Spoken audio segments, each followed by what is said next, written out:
Hello everyone, very good morning to all of you. आज के video में 25 जनवरी 2025 के करंट अफेयर कवर करेंगे। करंट अफेयर की पीडीएफ आप मेरे टेलीग्राम ग्रुप से डाउनलोड कर सकते हैं।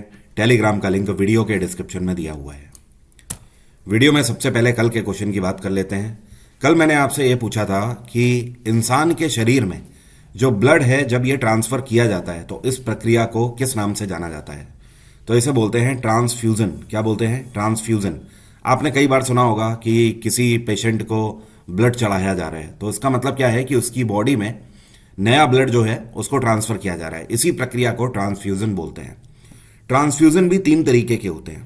पहला, जिसमें रेड ब्लड सेल्स चढ़ाए जाते हैं। दूसरा, जिसमें प्लाज्मा चढ़ाया जाता है, कई बार लोगों को प्लाज्मा की जरूरत होती है।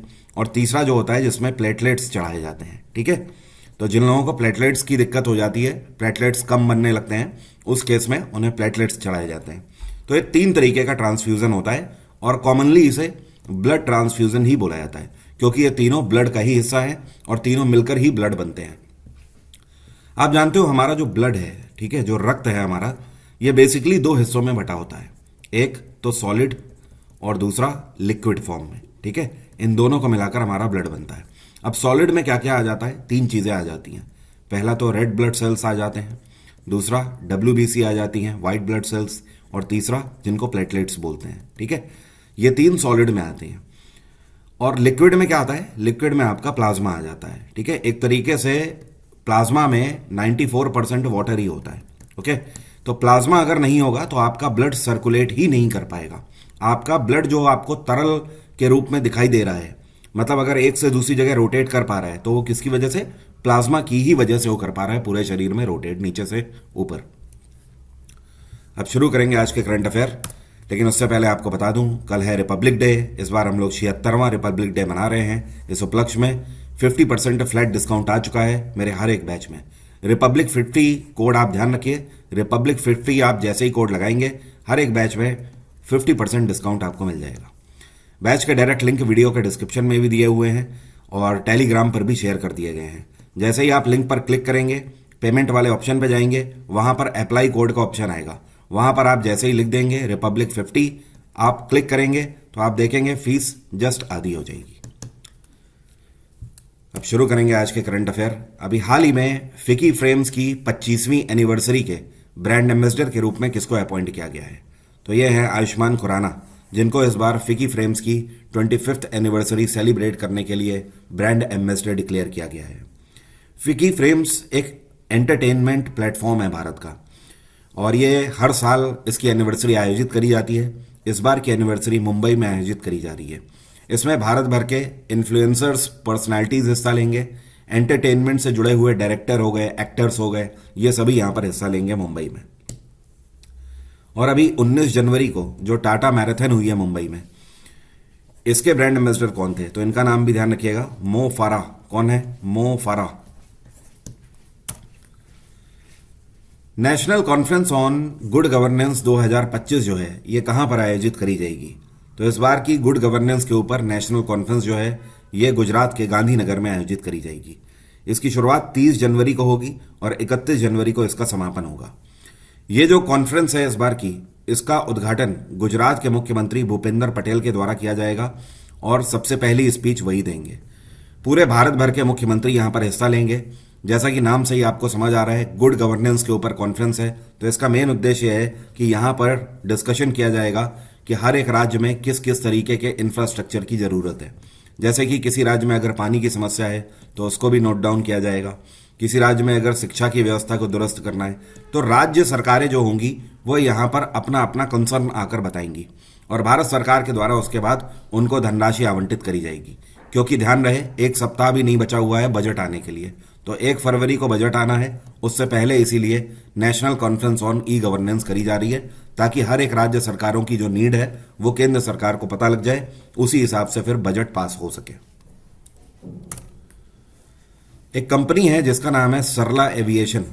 इनके द्वारा भारत की पहली एयर टैक्सी के लिए एक प्रोटोटाइप बनाया गया है। इस प्रोटोटाइप का नाम क्या है? तो इसका नाम इन्होंने रखा है शून्य। क्या नाम रखा है? शून्य। सरला एविएशन आपको पता है किसकी कंपनी है? ये निखिल कामत की कंपनी है। ठीक है, और निखिल कामत की इससे पहले भी एक कंपनी है जिसका नाम है जीरोधा। क्या नाम है? जीरोधा। और जीरोधा शेयर ट्रेडिंग कंपनी है। इसी कंपनी की बदौलत आज की डेट में ये भारत के रईस व्यक्तियों में से एक हैं और अब इन्होंने फैसला लिया है कि भारत की पहली एयर टैक्सी ये चलाएंगे। इससे पहले आपको बता दूं, पिछले ही साल दुबई में दुनिया की पहली एयर टैक्सी चलाई जा चुकी है। मतलब एक तरीके का हेलीकॉप्टर होगा और ये पूरा बैटरी बेस्ड होगा। एक जगह से दूसरी जगह, एक शहर से दूसरी शहर आसानी से लोग आ जा सकेंगे। इवन इतना ही नहीं, शहर के अंदर भी एक स्थान से दूसरे स्थान तक लोग आ जा सकेंगे बहुत ही कम प्राइस में। अब ये जो इसका प्रोटोटाइप अभी बनाकर तैयार किया गया है, अभी इसकी टेस्टिंग्स चलेंगी और अगर सारी चीज़ें सही रहती हैं तो साल 2028 में ये एयर टैक्सी चालू हो जाएगी और सबसे पहले इसको बैंगलोर से चालू किया जाएगा। सरला एविएशन जो कंपनी है, ये बेंगलोर बेस्ड कंपनी है। 2023 में ही इसकी स्थापना करी गई है और इसके सीईओ हैं आद्रियान समरित। और इस टैक्सी की आपको एक और खास बात बताऊं, इसमें एक बार में 6 पैसेंजर मैक्सिमम आ सकते हैं और 680 किलो का पेलोड ये एक से दूसरी जगह ले जा सकता है। मतलब मैक्सिमम वेट 680 होना चाहिए, फिर चाहे 5 लोग बैठे या 6 लोग बैठे। हाल ही में कौन है जिनके द्वारा गुजरात के अहमदाबाद में 651 करोड़ के 37 डेवलपमेंट प्रोजेक्ट लॉन्च किए गए हैं? तो इसको home affairs minister Amit Shah के द्वारा लॉन्च किया गया है। गुजरात के अंदर rain harvesting system, water drainage system, इन सभी की व्यवस्थाओं को दुरुस्त करने के लिए, रोड स्ट्रक्चर वगैरह को बनाने के लिए 651 करोड़ की धनराशि आवंटित करी गई है। इस पैसे की मदद से छोटे बड़े टोटल 37 प्रोजेक्ट्स हैं जो कि गुजरात के अलग अलग क्षेत्रों का विकास करेंगे। अमित शाह के द्वारा इसको अहमदाबाद से तो लॉन्च किया ही गया और उसके बाद इन्होंने स्पेशली जाकर अपनी कॉन्स्टिट्यूएंसी गांधीनगर से भी इनमें से कुछ प्रोजेक्ट लॉन्च किए हैं। तो इनकी कॉन्स्टिट्यूएंसी आप ध्यान रखिए, गांधीनगर है। और राजनाथ सिंह की कॉन्स्टिट्यूएंसी क्या है, जो कि डिफेंस मिनिस्टर है? लखनऊ इनकी कॉन्स्टिट्यूएंसी है। इसी तरीके से नितिन गडकरी की कॉन्स्टिट्यूएंसी क्या है? इनकी कॉन्स्टिट्यूएंसी है नागपुर। बाकी प्रधानमंत्री नरेंद्र मोदी की तो आपको पता ही है कॉन्स्टिट्यूएंसी वाराणसी है। राष्ट्रीय बालिका दिवस, अंग्रेजी में जिसको बोलते हैं नेशनल गर्ल चाइल्ड डे, ये कौन से दिन मनाया जाता है? तो हर साल 24 जनवरी को यह दिवस मनाया जाता है। पहली बार यह दिवस साल 2008 में मनाया गया था कांग्रेस सरकार के द्वारा। इस बार 2025 की थीम रही empowering girls for a bright future. यह दिवस इसलिए मनाया जाता है कि जो लड़कियां हैं उन्हें शिक्षा के क्षेत्र में और करियर के लिए प्रेरित किया जाए और प्रमोट किया जाए। बैंक ऑफ बड़ौदा की तरफ से बड़ौदा किसान पखवाड़ा के 7वें संस्करण के लिए कितनी धनराशि एग्रीकल्चरल लोन के लिए आवंटित करी गई है? तो देखिए, बैंक ऑफ बड़ौदा एक प्रोग्राम चलाता है जिसका नाम है बड़ौदा किसान पखवाड़ा और इस प्रोग्राम के अंतर्गत जो किसान होते हैं जो कि बैंक ऑफ बड़ौदा के कस्टमर हैं, उनको बैंक ऑफ बड़ौदा की तरफ से लो रेट ऑफ इंटरेस्ट पे लोन फैसिलिटी दी जाती है कृषि करने के लिए। तो इसके लिए बैंक ऑफ बड़ौदा ने 3300 करोड़ की धनराशि आवंटित करी हुई है। और देखिए, बैंक क्या है, बैंक अपने पास एक पैसा रखते हैं, एक पर्टिकुलर अमाउंट रखते हैं और ये अमाउंट इनको एज अ टारगेट दिया जाता है कि भाई इतना जो अमाउंट है, जैसे 3300 करोड़ है, ये इनको बांटना ही है लोन स्वरूप। अब ये 2 लाख किसानों को बांटे या 80,000 किसानों को बांटे, वो तो डिपेंड करेगा अमाउंट के ऊपर, लेकिन इतना इन्होंने निकाल कर रख दिया है। अब ये लो रेट ऑफ इंटरेस्ट पे कृषि करने वाले किसानों को लोन स्वरूप दिया जाएगा। बैंक ऑफ बड़ौदा की स्थापना 1908 में करी गई थी। इसका हेडक्वार्टर है वडोदरा और इसके सीईओ हैं इस टाइम पे देवदत्त चंद। क्या नाम है? देवदत्त चंद। हाल ही में बीएसएफ, जो कि बॉर्डर सिक्योरिटी फोर्स है हमारी and one of the paramilitary forces है, तो बीएसएफ के द्वारा भारत और बांग्लादेश बॉर्डर में रिपब्लिक डे के दौरान कौन सा ऑपरेशन चलाया गया है? तो बीएसएफ ने ओपीएस अलर्ट ऑपरेशन चलाया हुआ है। और आपको पता ही है, अभी कुछ ही महीने पहले बांग्लादेश में तख्ता पलट हुआ है, जिसकी वजह से भारत सरकार बांग्लादेश और भारत की जो बॉर्डर एरियाज हैं वहाँ पर सिक्योरिटी को लेकर काफ़ी चिंतित है और सिक्योरिटी के जो इंतजाम हैं वो पहले से कहीं ज़्यादा दुरुस्त कर दिए गए हैं। बीएसएफ ने स्पेशली ओपीएस अलर्ट चलाया है ऑपरेशन। इस ऑपरेशन की शुरुआत 22 जनवरी को हो चुकी है और ये 31 जनवरी तक चलता रहेगा ऑपरेशन। इसका मेन उद्देश्य यह है कि बांग्लादेश से लगने वाले जितने भी हमारे बॉर्डर क्षेत्र हैं, 4096 किलोमीटर का हम बॉर्डर शेयर करते हैं, इस पूरे एरिया में लगातार गश्त लगाएगी बीएसएफ। पेट्रोल पार्टी लगातार सुबह हो, शाम हो, दिन हो, रात हो, 24 घंटे पेट्रोलिंग होती रहेगी यहाँ पर। डेली के डेली परेड होगा, मार्च होगा, और हाई सिक्योरिटी सीसीटीवी कैमरास उन सभी पर निगरानी रखी जाएगी। बीएसएफ की स्थापना 1965 में करी गई थी। इसका हेडक्वार्टर है नई दिल्ली, और बीएसएफ के इस टाइम पे डायरेक्टर जनरल हैं दलजीत सिंह चौधरी। क्या आप जानते हैं बीएसएफ की टैगलाइन क्या है? इसको बोलते हैं duty unto death, duty unto death, और हिंदी में जीवन पर्यंत कर्तव्य। यह कौन सी ऑर्गेनाइजेशन है जिसको भारत सरकार की तरफ से सुभाष चंद्र बोस आपदा प्रबंधन पुरस्कार 2025 से सम्मानित किया गया है? तो यह ऑर्गेनाइजेशन है इनकोइस। इनकोइस जिसको बोलते हैं Indian national centre for ocean information services. देखिए, सुभाष चंद्र बोस आपदा प्रबंधन पुरस्कार उन संस्थानों को दिया जाता है जो कि डिजास्टर मैनेजमेंट के क्षेत्र में कार्य करते हैं। अब डिजास्टर मैनेजमेंट क्या है? जैसे कि भूकंप की इंफॉर्मेशन पहले देना, या फिर समुद्री साइक्लोन अगर कोई आ रहा है, तूफान आ रहा है, तो उसकी इंफॉर्मेशन देना। तो Indian national centre for ocean information services यही काम करती है कि भारत के कोस्टल एरियाज से लगने वाले जितने भी समुद्री सीमा है, जैसे कि बे ऑफ बंगाल हो गया, इधर अरेबियन ओशियन हो गया, नीचे इंडियन ओशियन हो गया, तो यहाँ पर अगर कोई भी गतिविधि होती है साइक्लोन की, तो ये पहले से ही इंफॉर्मेशन देते हैं, जिससे कि लोगों को वहां से हटाया जा सके और जान माल का नुकसान ना होने पाए। तो इन्होंने बेहतरीन कार्य किया है, जिसके लिए इनको इस बार आपदा प्रबंधन पुरस्कार से सम्मानित किया जाएगा।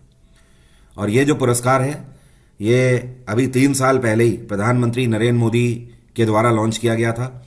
और ये जो पुरस्कार है, ये सुभाष चंद्र बोस की जो बर्थ एनिवर्सरी है 23 जनवरी को मनाई जाती है, उसी दिन ये पुरस्कार दिया जाता है।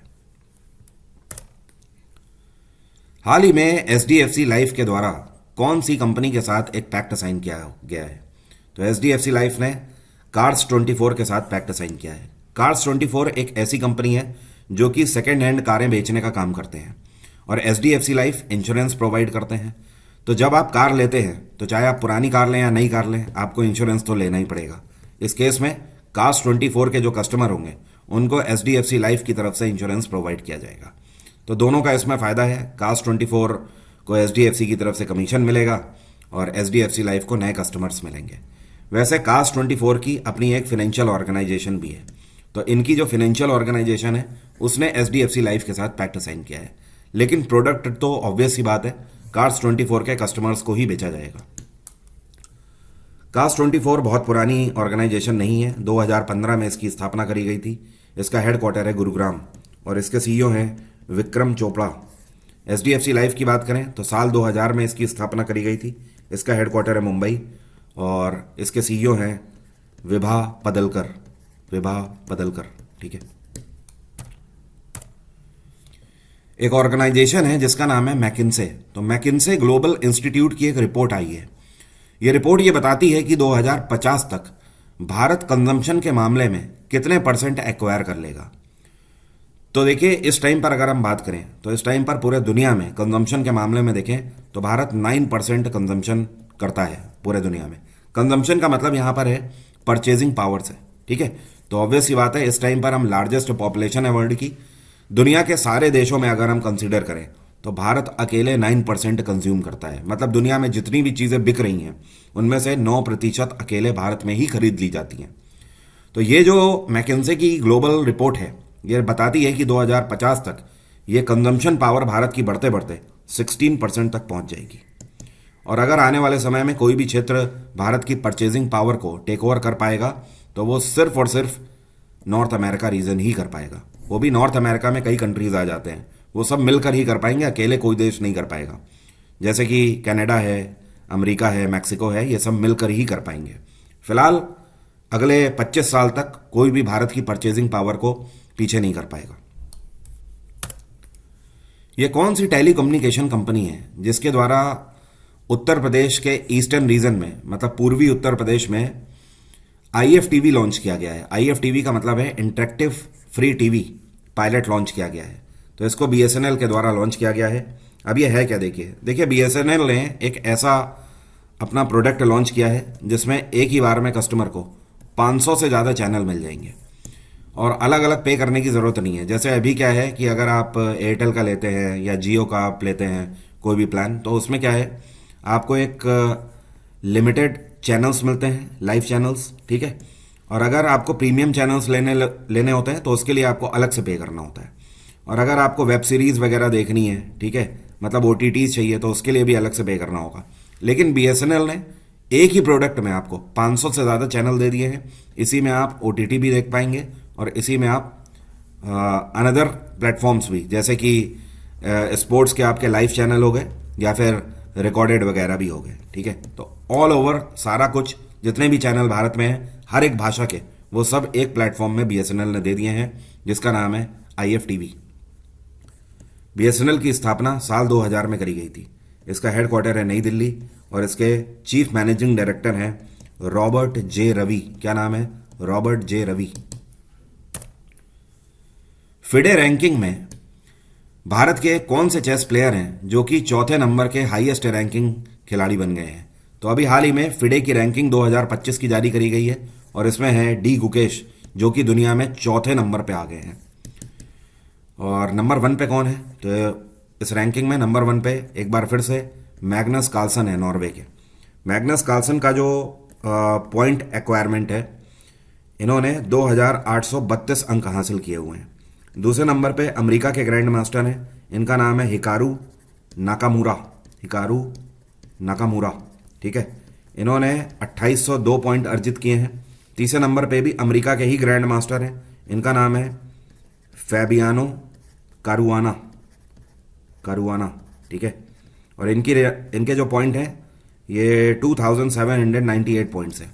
और डी गुकेश के जो पॉइंट हैं, इन्होंने अर्जित किए हैं 2784 पॉइंट और इसी के साथ ये चौथे नंबर पे हैं। डी गुकेश केवल 18 वर्ष के हैं और अभी दिसंबर के महीने में ही इन्होंने वर्ल्ड चैंपियनशिप सिंगापुर में जीती है, चाइना के खिलाड़ी डिंग लीरेन को हराकर।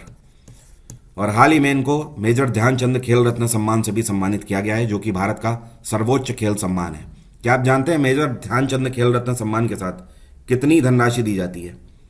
25 लाख रुपए की धनराशि इसके साथ दी जाती है। रिपब्लिक डे ऑफर आप अवेल कर सकते हैं रिपब्लिक 50 कोड लगाकर। फ्लैट 50% डिस्काउंट है इस टाइम पर मेरे सभी बैचेस में। यह ऑफर फिर से जल्दी से नहीं आएगा क्योंकि आगे कोई फेस्टिवल नहीं लगा हुआ है। 2025 का कोई भी एग्जाम देने जा रहे हैं, मेरा GS/GK का फाउंडेशन बैच आप अवेल करके कंप्लीट GS अपनी कम से कम समय में पूरी कवर कर सकते हैं। मेरे GS के बैच में history, polity, geography, science, economics, computer, पिछले 5 सालों के PYQs, ये सब कुछ आपको एक पैकेज के फॉर्मेट में कवर मिलेगा। NTPC अगर आप इस साल का दे रहे हैं तो उसके लिए भी स्पेशल बैच लॉन्च है, जिसमें मैथ्स, GS/GK अलग से, जनरल साइंस अलग से पूरी कवर है, फिजिक्स, केमिस्ट्री, बायो के साथ और रीजनिंग। तो ये भी अपने आप में एक कंप्लीट पैकेज है। सारे बैचेस के लिंक वीडियो के डिस्क्रिप्शन में है और एग्जाम इंजन एप्लीकेशन को आप गूगल प्ले स्टोर से डाउनलोड करके एक बार आप जैसे ही बैच परचेस करेंगे उसके बाद आप क्लासेस को डाउनलोड भी कर सकते हैं। फिर आप विदाउट इंटरनेट भी इसे देख सकते हैं, रिकॉर्डेड एज अ पर्पस। अब मेरा आज का सवाल है आपसे, इनमें से कौन सा प्रोग्राम है जिसके द्वारा स्लोगन दिया गया था गरीबी हटाओ? तो गरीबी हटाओ का जो नारा है ये इनमें से किसके अंतर्गत दिया गया था? कमेंट बॉक्स में लिखकर बताइए। आज की बात यहीं तक रहेगी। Thank you so much, have a nice day, take care, bye bye. आपका दिन मंगलमय हो।